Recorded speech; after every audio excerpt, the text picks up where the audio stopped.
Hello दोस्तों, welcome. इस video में हम क्लास 10th के पहले चैप्टर वास्तविक संख्याएं की प्रश्नावली 1.2 करेंगे। इस पूरी प्रश्नावली में 7 प्रश्न हैं और सभी 7 प्रश्नों को इस वीडियो में हम करेंगे। तो करना शुरू करते हैं वन बाय वन। पहला क्वेश्चन है, निम्नलिखित संख्याओं को अभाज्य गुणनखंडों के गुणनफल के रूप में व्यक्त कीजिए। तो ये जो संख्याएं हैं, हमने इनके अभाज्य गुणनखंड निकालने हैं। आई एम श्योर आपको पता होगा कि अभाज्य गुणनखंड क्या होते हैं, फिर भी मैं आपको बता देता हूँ।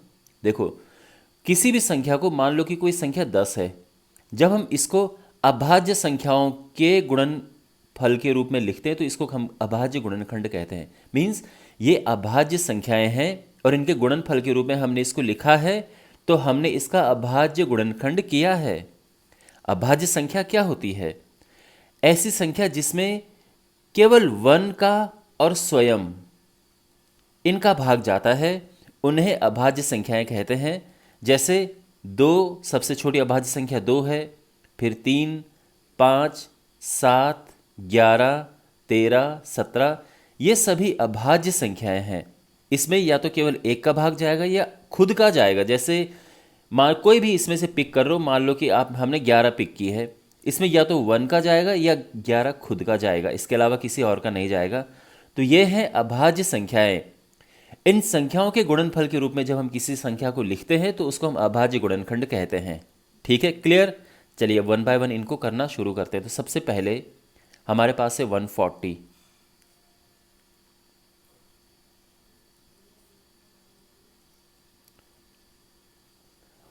ओके, तो यहां पर हम क्या करेंगे, भाग देंगे हम सबसे पहले। और ध्यान रखना, केवल इनसे भाग देना है, आप 10 से मत भाग दे देना, इनसे है, ठीक है ना, जो अभाज्य संख्याएं हैं उनसे। तो 2 से डिवाइड किया 70 आया, फिर 2 से किया तो ये 35 है, फिर 5 से किया तो ये है 7, और फिर 7 से किया तो ये है 1। तो यानी 140 हो जाएगा 2 गुणा 2 गुणा 5 गुणा 7। यानी हम इसको लिख सकते हैं 2 की घात 2 गुणा 5 गुणा 7। ठीक है। सेकंड है 156।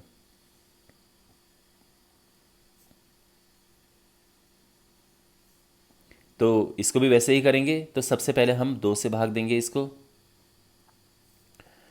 तो ये हुआ 2 सते 14, 2 अठे 16। फिर 2 से भाग देंगे तो ये हुआ 39। फिर 3 से भाग देंगे तो ये हुआ 13, और फिर 13 से भाग देंगे तो ये हुआ 1।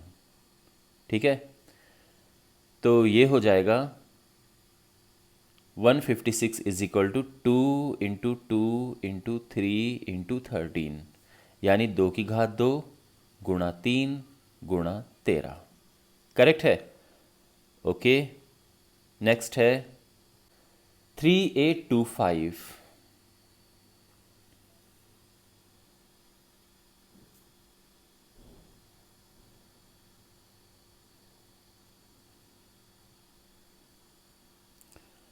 तो सबसे पहले इसमें 3 से भाग देंगे, क्योंकि 3 से भाग चला जाता है। ठीक है, कैसे? 8 3 11, 11 12 13, 13 5 18।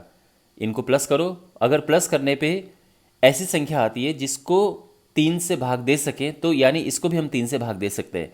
3 और 9 में ये रूल लग जाता है। ठीक है, तो 3 से इसको हम भाग देंगे तो 3 कम 3, 3 दूने 6, 2 तो 3 से 21, 3 पचे 15, फिर 2 और 1 3, 7 3 10 5 15, इसमें भी 3 से चला जाएगा। देखो, आप ये सोच रहे होंगे कि सर हम 5 से दे सकते हैं। बिल्कुल 5 से भी दे सकते हो आप। ऐसा नहीं कि पहले छोटे नंबर से ही देना है, आप बड़े नंबर से दे सकते, आप 5 से दे दो, कोई दिक्कत नहीं है। तो यहाँ पे किसी से भी आप भाग दे सकते हैं, लेकिन सबसे छोटे नंबर से पहले भाग दे, अच्छा लगता है वो। तो यहाँ पे वैसे भाग देने के लिए आप किसी से भी दे सकते हैं। 2 से दे दो, 2 5 10, फिर 2 सॉरी 5 5 दूने 10, 5 पचे 25, 5 पचे 25, फिर 5 से भाग दिया हमने तो ये आया 5 पचे 25, ये 3 से दिया 17, और फिर 17 से दिया 1। तो यानी 3825 इज इक्वल टू। अब लेकिन यहाँ पर जो इनका क्रम हम लिखेंगे, बिल्कुल पहले छोटा लिखेंगे। तो 3 यहाँ पर कितनी बारी है? 1 2, तो 3 गुणा 3 फिर 5 × 5 × 17, तो यानी ये हो जाएगा 3 स्क्वायर इंटू 5 स्क्वायर, क्योंकि ये 2 बार है, ये भी 2 बार है, 17। ठीक है, नेक्स्ट है 5005।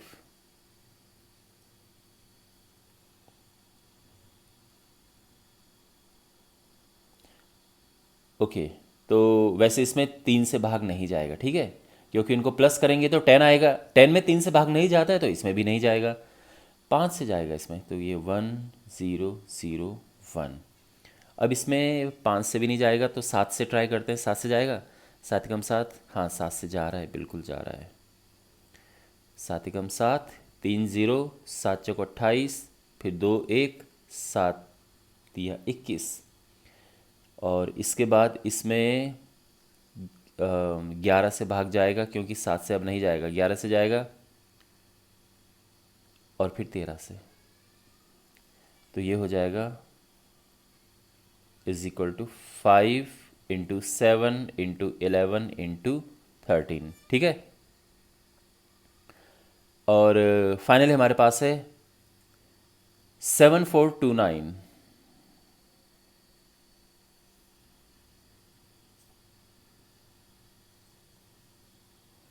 तो सबसे पहले देखो, इसमें 3 से जाता है क्या, इसके लिए इनको प्लस करो, क्योंकि 2 से तो जाएगा नहीं ये। 7 4 11, 12 13, 13 9 22, ये 3 से भी नहीं जाएगा, 7 से देखते हैं, 7 कम 7, 7 से भी नहीं जा रहा है, फिर 11, तो अच्छा हाँ, ध्यान रखना ट्राई किस किस से करेंगे, केवल अभाज्य संख्याओं से करेंगे, ठीक है, यानी जो मैंने यहाँ पर संख्याएं लिखी थी अभाज्य संख्याएं, बस इन्हीं से ट्राई करेंगे। जैसे इसके अलावा आप इसमें और भी लिख सकते हैं, जैसे 19 एक अभाज्य संख्या है, इसके अलावा 23 है, 29 है, फिर 31 है, फिर है 37 है, 41 है, ये सब अभाज्य संख्याएं हैं, तो इन्हीं से ही हम ट्राई करेंगे। ओके, तो ये किससे जाता है, 7 से हमने देख लिया, 11 से ट्राई करते हैं, 11 से भी नहीं जा रहा है ये, 13 से ट्राई करें, तो 13 से 13 × 5 = 65, 13 × 7 = 91, 13 से भी नहीं जा रहा है, फिर 17 से, 17 चौको 68, 68 6 2 17 17 से जा रहा है, ओके, 17 चौको 68, फिर ये आया 68 यानी 6 2 62, 17 × 51, फिर ये 11 119, 17 7 119। आपके पहाड़े, आपकी टेबल बड़ी स्ट्रांग होनी चाहिए, तब आप कर पाएंगे इसको आराम से। अब हमने इसको करना है, तो देखो अब 17 या उससे बड़ा ही ट्राई करेंगे, उससे छोटे से तो ये होने से रहा, तो 17 से फिर जाएगा, 17 दूने 34 ना, 17 से अब नहीं जाएगा, 19 से, तो 19, हाँ 19 से जा रहा है, गुड, 19 दूने 38, 19 × 57, और अब 23 से जाएगा ये, तो ये हो गया 7429 = 17 × 19 × 23, ये आ गया है। ठीक है, वेल आई होप आपको इस क्वेश्चन का सलूशन अच्छे से समझ आ गया होगा। क्वेश्चन नंबर 2 है प्रश्नावली 1.2 का, पूर्णांकों के निम्नलिखित युग्मों के एचसीएफ और एलसीएम ज्ञात कीजिए, यानी हमने इनके एचसीएफ और एलसीएम ज्ञात करने हैं, और उसके बाद हमें जांच करनी है कि दो संख्याओं का गुणनफल बराबर होता है एचसीएफ गुणा एलसीएम, फिर हमें इसकी जांच करनी है। तो 1 बाय 1 इन क्वेश्चंस को करते हैं। तो देखो, सबसे पहले हमारे पास है 26 और 91।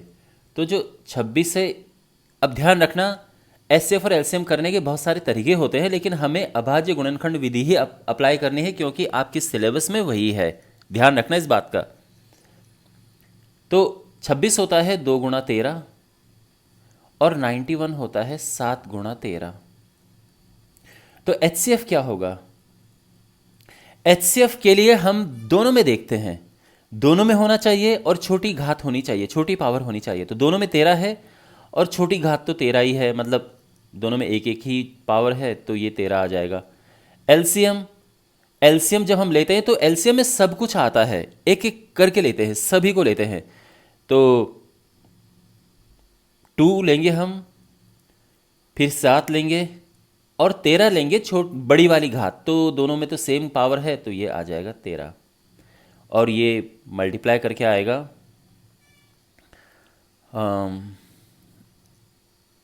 तो ये है 13×7 = 91, 182। इतना क्लियर हो गया। हमने एचसीएफ फाइंड कर दिया है, एलसीएम फाइंड कर दिया है। अब हम इसकी जांच करेंगे, तो यहां पर हम जांच कर रहे हैं, ठीक है। तो जांच ये है कि हमने ये देखना है दो संख्या को गुणनफल बराबर ये होता है, तो हम लिखेंगे कि दो संख्याओं का गुणनफल क्या है। दो संख्या को गुणनफल क्या हो, तो संख्या है 26 गुणा 91 और ये गुणा करके आ जाएगा 2366, ठीक है। और एचसीएफ यानी ये हमने गुणा करके देख लिया। अब राइट हैंड साइड देखो, एचसीएफ गुणा एलसीएम, तो एचसीएफ है 13 और एलसीएम है 182। आप गुणा करेंगे तो आप पाएंगे कि ये भी यही आ रहा है, तो आप कह सकते हैं इसीलिए दो संख्याओं का गुणनफल बराबर एचसीएफ इंटू एलसीएम। ओके, और यहाँ पे आप लिख सकते हैं हेंस वेरीफाइड, सत्यापित हो चुका है। ओके, अब सेकंड क्वेश्चन है, यहाँ पर 510 एंड 92। तो पहले इसका करेंगे हम अभाज्य गुणनखंड करेंगे, ठीक है। मीन्स अब अभाज्य संख्याओं के गुणनफल के रूप में लिखेंगे, तो सीधे तो करना मुश्किल है थोड़ा सा, तो हम एक काम करते हैं। 510 क्या होता है, पहले 2 से किया, 2 से भाग दिया, तो यह आ जाएगा 2 दूने 4, 2 5 10, 2 5 10, ठीक है। फिर 2 से दिया, नहीं 2 से अब तो जाएगा नहीं, 5 से दिया तो 5 1, फिर 3 से दिया 17, फिर 17 से दिया 1। तो हम ये कह सकते हैं कि जो 510 है वो है 2 गुणा 3 गुणा 5 गुणा 17, और दूसरी संख्या क्या थी यहाँ पर 92, 92। तो 92 को हम ऐसे ही ब्रेक करेंगे, तो 2 से किया 46 आया, फिर 2 से डिवाइड किया 23 आया, फिर ओके 23 तो किसी और से नहीं होता है, तो ये आ जाएगा। यानी जो 92 है ये है 2 का स्क्वायर इंटू 23, है ना, दो बार है और 23 ये है। अच्छा, अब इसका एचसीएफ क्या है, एचसीएफ होता है कॉमन होना चाहिए, ध्यान रखना, और छोटी पावर कॉमन दोनों में, यानी दो दोनों में है और छोटी घात है इसकी, तो एचसीएफ हो गया 2। एलसीएम के लिए हम सब लेते हैं, सब, पहले 2 लीजिए उसकी बड़ी पावर, फिर 3 लीजिए, फिर 5 है, फिर 17 है और फिर 23 है, ठीक है ना। ध्यान रखना यहाँ पर दोनों को मत उठा लेना, जब दोनों में जो चीज़ होती है उसमें बड़ी पावर लेते हैं। ओके, और ये पूरा मल्टीप्लाई करके आएगा 2 3 4 6 0। तो एचसीएफ हमें मिल चुका है, एलसीएम हमें मिल चुका है। अब हम इसकी जांच करेंगे। तो जांच करने का एक तो अभी मैंने तरीका बताया, तरीका क्या वही हम करेंगे, लिखने का तरीका थोड़ा आप डिफरेंट कर सकते हैं। कैसे, सीधे आप लिख सकते हैं कि दो संख्याओं का गुणनफल बराबर एचसीएफ इंटू एलसीएम। अब जो ये दो संख्याएं हैं इनका गुणनफल, तो देखो एक संख्या है 510 और दूसरी है 92। इनका गुणनफल जो है वो एचसीएफ यानी 2 इंटू एलसीएम यानी ये है। अब ये गुणा करके देखना है कि क्या ये सही आ रहा है, तो ये है 46920 और इसको करेंगे ये भी आएगा 46920। तो हम कह सकते हैं कि जो लेफ्ट हैंड साइड है ये बराबर है राइट हैंड साइड के, तो ये सत्यापित हो चुका है। यानी आप लिखोगे वेरीफाइड, यानी सत्यापित हो चुका है। ठीक है, तो दोनों तरीके लिखने के हैं, हम इस तरह से भी लिख सकते हैं और हम इस तरह से भी लिख सकते हैं, जो आपको अच्छा लगे आप वो कर सकते हो। तीसरा 336 एंड 54।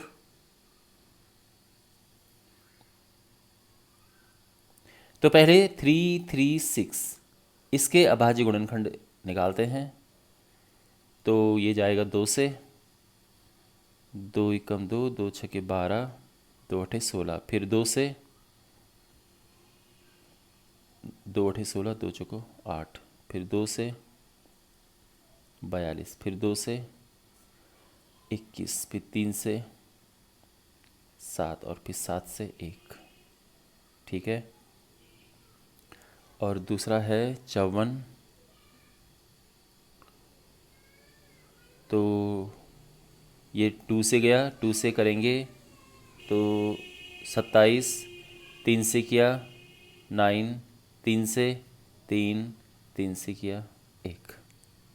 तो हम ये लिख सकते हैं कि 336 जो है ये है 2 की घात कितना, 1 2 3 4 गुणा 3 गुणा 7, और 54 है 2 गुणा 3 की घात 3।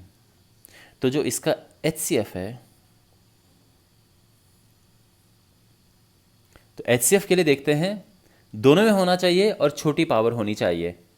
तो दोनों में 2 दोनों में है और छोटी पावर ये है, तो यानी हमने ये लिया, और 3 भी दोनों में है और छोटी पावर ये है, तो ये लिया हमने, और ये 6 आ गया है। एलसीएम के लिए सब लेते हैं एक एक करके। 2, अब ये 2 यहाँ भी है, तो हम बड़ी पावर लेंगे। 3 यहाँ भी है और हम बड़ी पावर लेंगे यहाँ पर, और 7 बस यहाँ है तो वो भी लिखेंगे। अच्छा, ये हो जाएगा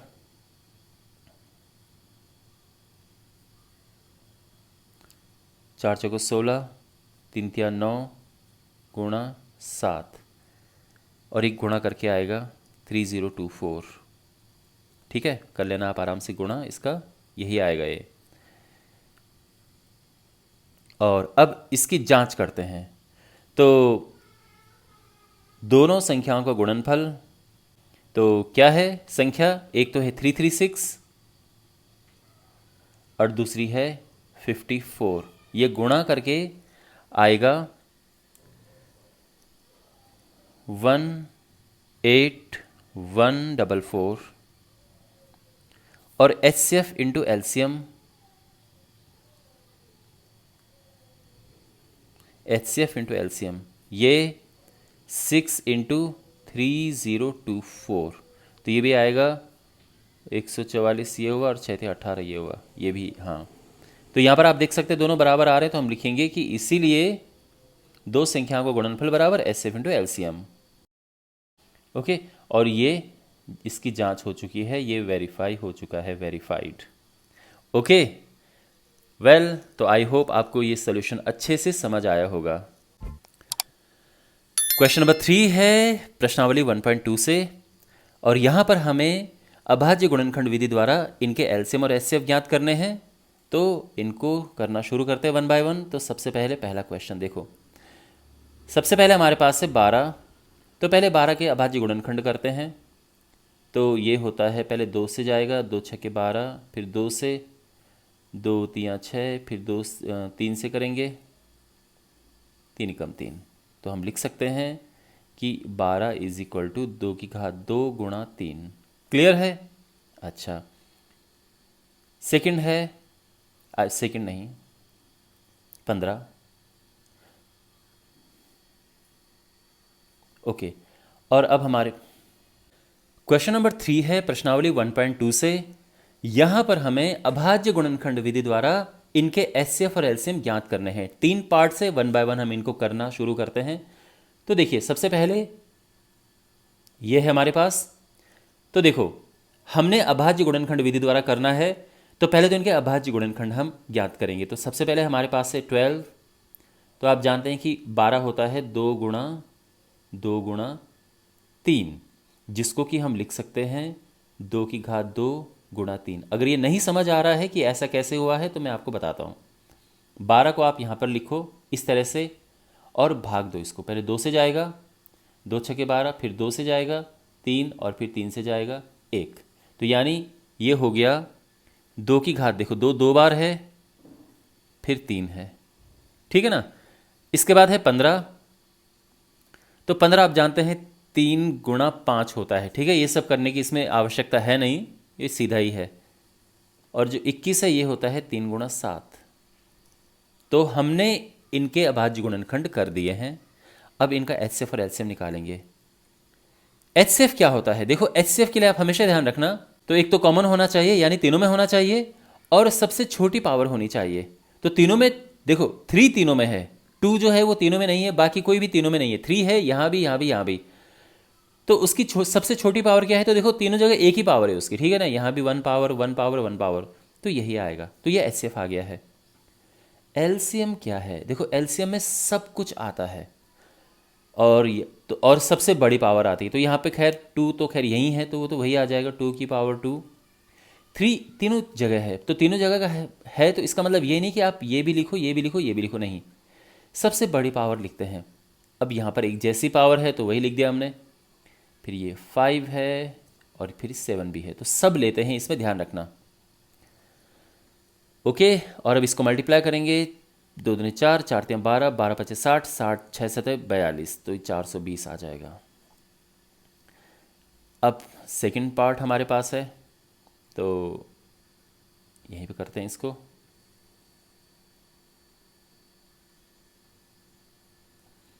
तो सबसे पहले है 17। 17 होता है 1 गुणा 17, क्योंकि कुछ है नहीं इसका तो हम इसी तरह से लिखेंगे। ओके, 23 है, ये 1 इंटू 23, और 29 है, ये 1 इंटू 29, क्योंकि ये सभी जो हैं प्राइम नंबर्स हैं, अभाज्य संख्याएं हैं, तो इसलिए हमें इस तरह से लिखना पड़ रहा है।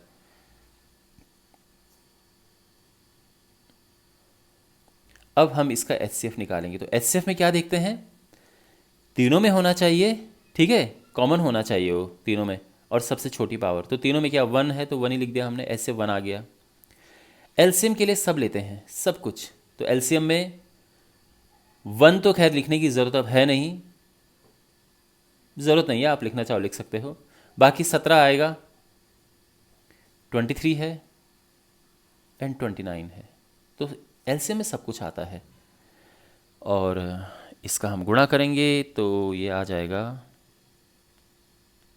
गुणा करने के बाद। ओके, एंड फाइनली हमारे पास ये है।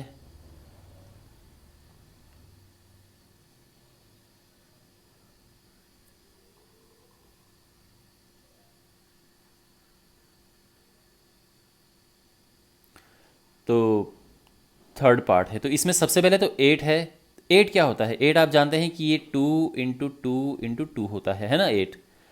तो इसको हम 2 की पावर 3 लिख सकते हैं। इसके बाद 9 है, 9 होता है 3 इंटू 3, इसको हम 3 की पावर 2 लिख सकते हैं। और जो 25 है ये होता है 5 गुणा 5, इसको हम 5 की घात 2 लिख सकते हैं। तो हमें इस तरह से पावर में लिखना होता है। तो अब समझ गए ना, एक ये है 2 की घात 3, एक ये है और एक ये है। अब निकालेंगे इनका एचसीएफ। तो एचसीएफ ऐसा है कि एचसीएफ के लिए वो तीनों में होना चाहिए। तो तीनों में आप कहोगे कि सर यहाँ तो तीनों में कॉमन कुछ भी नहीं है, बिल्कुल अलग अलग संख्याएं हैं। तो जब कुछ भी कॉमन नहीं होता है तो 1 कॉमन होता है, ये आपको पता होगा। तो 1 इसका एचसीएफ हो गया। एलसीएम में हम सब कुछ लेते हैं, तो यहाँ पे 2 आएगा, उसकी सबसे बड़ी पावर, 2 तो एक ही जगह है तो पावर 3 है वो लिख दिया हमने, 3 की पावर 2 आएगा एंड 5 की पावर 2। और अब इसका गुणा करेंगे तो ये है 8 गुणा 9 गुणा 25, 25 8 200, 9 दूनी 18, 1800 आ गया, और ये इसका आंसर है। तो आई होप आपको ये सब समझ आ गया होगा अच्छे से। क्वेश्चन नंबर 4 है प्रश्नावली 1.2 से। यहाँ पे क्वेश्चन हमारे पास ये है कि दो संख्याएं हैं, इनका एचसीएफ है 9, तो हमें उनका एचसीएफ ज्ञात करना है। तो यहाँ पर जो दो संख्याएं वो कौन सी हैं,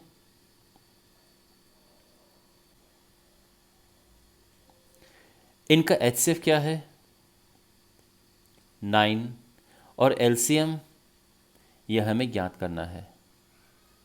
तो जो फॉर्मूला यहाँ पे लगेगा वो क्या है कि दो संख्याओं का गुणनफल बराबर एच एफ इंटू एलसीएम। तो हम चूंकि दो संख्याओं का गुणनफल बराबर एच एफ इंटू एलसीएम, इसीलिए तो जब हम एलसीएम निकालेंगे तो एच सी एफ नीचे आ जाएगा डिनोमिनेटर में, तो ये हो जाएगा दो संख्या को गुणनफल अपॉन एच सी एफ।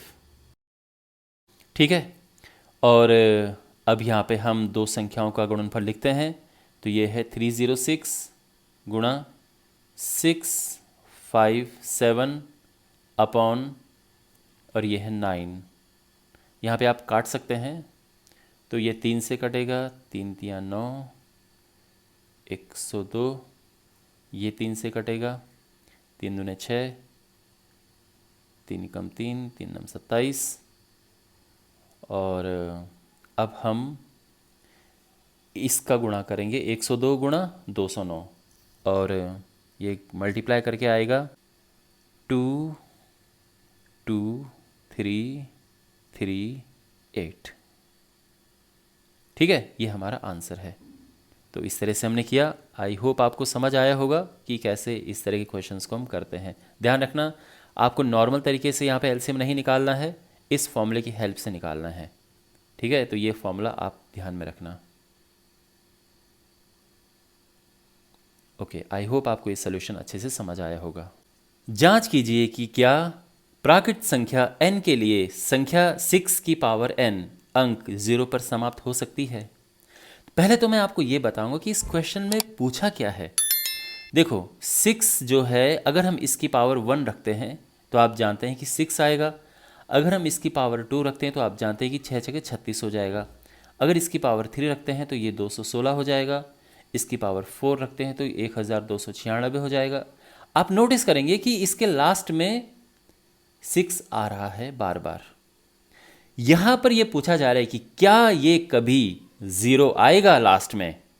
तो वैसे तो आप देख सकते हैं कि कभी 0 नहीं आएगा ये, लेकिन इसको प्रॉपर तरीके से कैसे करें ये इसमें पूछा गया है। इसमें कौन सी प्रमेय यूज होगी वो इंपॉर्टेंट है। इसमें बेसिकली मैंने क्वेश्चन समझा दिया है। क्वेश्चन यही है कि क्या हम n का कोई मान ऐसा रख सकते हैं n की जगह पर कि जब हम इसका प्रसार करेंगे तो लास्ट में 0 आ जाए। तो ये तो हम पहले से ही जानते हैं कि ये नहीं होने वाला है, लेकिन इसको लिखने का एक प्रॉपर वे होता है। तो सबसे पहली बात तो ये है कि अगर हमें 0 चाहिए तो उसमें हमें दो चीज़ें चाहिए होती हैं, एक 2 और दूसरा 5। कोई भी संख्या आप उठाओ, आप 20 ले लो। 20 में आप पाएंगे, अगर आप इसके गुणनखंड करेंगे तो इसमें आपको 2 और 5 मिलेगा। आप 30 ले लो, यहाँ भी आप पाएंगे कि इसमें 2 और 5 है। कोई भी संख्या जिसके लास्ट में 0 होगा उसमें 2 और 5 पक्का मिलेगा। लेकिन जो 6 है इसमें 2 तो है लेकिन 5 नहीं है। यही बात हम यहाँ पर लिखेंगे कि इसमें 2 तो है लेकिन 5 नहीं है, और वो 5 कभी आएगा भी नहीं। अब वो 5 कभी आएगा भी नहीं, ये बात मैंने क्यों कही है? ये है आपकी जो प्रमेय 1.2 है, जिसको कहते हैं अंकगणित की आधारभूत प्रमेय, उसकी अद्वितीयता के अनुसार। अब ये सब हम इसको प्रॉपरली यहाँ पर लिखेंगे। तो देखो, सबसे पहले हम लिखेंगे 0 से समाप्त होने वाली संख्या के अभाज्य गुणनखंडों में 2 और 5 अवश्य होते हैं। अब यहाँ पर जो 6 है, 6 की पावर n, वो हम लिखेंगे 2 × 3 इसकी पावर n। तो हम यहाँ पर लिखेंगे कि चूंकि यहाँ पर 2 तो है लेकिन 5 नहीं है, और 5 होना आवश्यक है, और ये 5 यहाँ पर कभी आएगा भी नहीं। ये क्यों नहीं आएगा? तो देखो, जिस तरह से लिखेंगे मैं यहाँ पर लिखता हूँ एक प्रॉपर वे में। तो अब किस तरीके से लिखना है इसके आगे, बिल्कुल यहाँ पर मैंने ये लिख दिया है। ध्यान रखना, एग्जैक्टली आपको ऐसे ही लिखना है। और यहाँ पर जो मैंने लिखा है मैं आपको समझा देता हूँ पहले। यहाँ पर हम देख सकते हैं कि 6 की पावर n के अभाज्य गुणनखंडों में 5 नहीं है, बिल्कुल नहीं है। 5 कहाँ है? यहाँ नहीं है ना। और अंकगणित की आधारभूत प्रमेय की अद्वितीयता के अनुसार इसका 5 एक अभाज्य गुणनखंड कभी नहीं हो सकता है। अच्छा, मैं आपको बता देता हूं कि यह है क्या। ये प्रमेय ये कहती है कि किसी भी भाज्य संख्या को, जैसे मान लो कोई भाज्य संख्या 6 है, इसको हम अभाज्य संख्याओं के गुणनखंडों के रूप में लिख सकते हैं, अभाज्य संख्याओं के गुणनफल के रूप में लिख सकते हैं, ये आप जानते हैं, लिख सकते हैं बिल्कुल। और ये जो हम लिखते हैं ये एकदम अद्वितीय होता है, यानी हम इसका क्रम बदल सकते हैं, हम ऐसा लिख सकते हैं, लेकिन इसके अलावा कोई इसका और हल नहीं हो सकता है। ऐसा नहीं है कि यहाँ पे कुछ और आ जाए, ये एक ही और यूनिक हल होता है। यूनिक का मतलब कि कोई दूसरा नहीं है। ऐसा नहीं है कि कुछ देर बाद ये किसी दूसरे क्वेश्चन में ये 5 × 2 हो जाएगा, कभी नहीं होगा। या दूसरे तरीके से करेंगे कुछ, बिल्कुल भी नहीं। 3 × 2 है तो 3 × 2 ही रहेगा, या बस आप क्रम बदल सकते हैं इसका। ऐसे ही जो 10 है, अगर आप 10 को करेंगे 2 × 5 तो आप ज़्यादा से ज़्यादा इसको 5 × 2 कर सकते हैं, लेकिन ये इसके अलावा कोई और हल इसका नहीं हो सकता है। यानी ऐसा नहीं कि ये 5 की जगह पे 3 आ जाएगा या 2 आ जाएगा, ऐसा नहीं होगा, ठीक है ना। तो यही है ये प्रमेय। आई होप आपको ये समझ आ गया होगा। और फिर हमें यही लिखना है कि इसका 5 एक अभाज्य गुणनखंड कभी नहीं हो सकता है, और इससे हम इस निष्कर्ष पर पहुंच सकते हैं कि जो ये है n के किसी भी मान के लिए 0 पर समाप्त नहीं हो सकता है, क्योंकि 0 पर समाप्त होने के लिए 2 और 5, 2 और 5 दोनों चाहिए होते हैं, और 5 तो है नहीं, तो ये कभी समाप्त भी नहीं होगा। क्लियर है? बस ये आप ध्यान रखना किस तरीके से लिखा गया है, और ये बड़ा सिंपल है। आपके पास हो सकता है क्वेश्चन इसकी जगह पे कुछ और भी पूछा जाए, हो सकता है कि 8 की पावर n पूछ लें, तो भी आपको सेम करना है। 8 की पावर n के लिए आप 2 × 2 × 2 कर देना, और फिर आपको सारी यही कहानी कहनी जो यहाँ पे कही गई है, बिल्कुल सेम प्रोसेस है।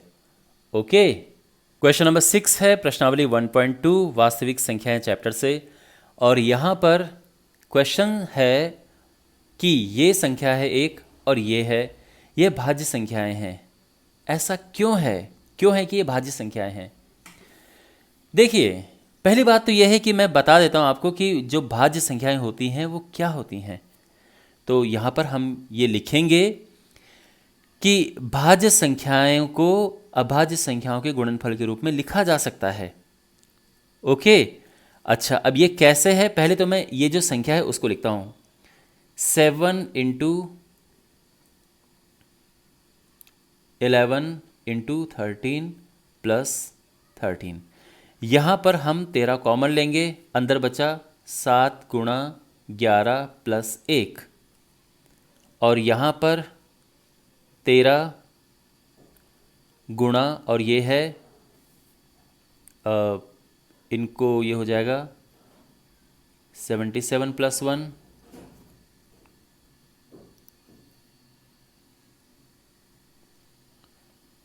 78,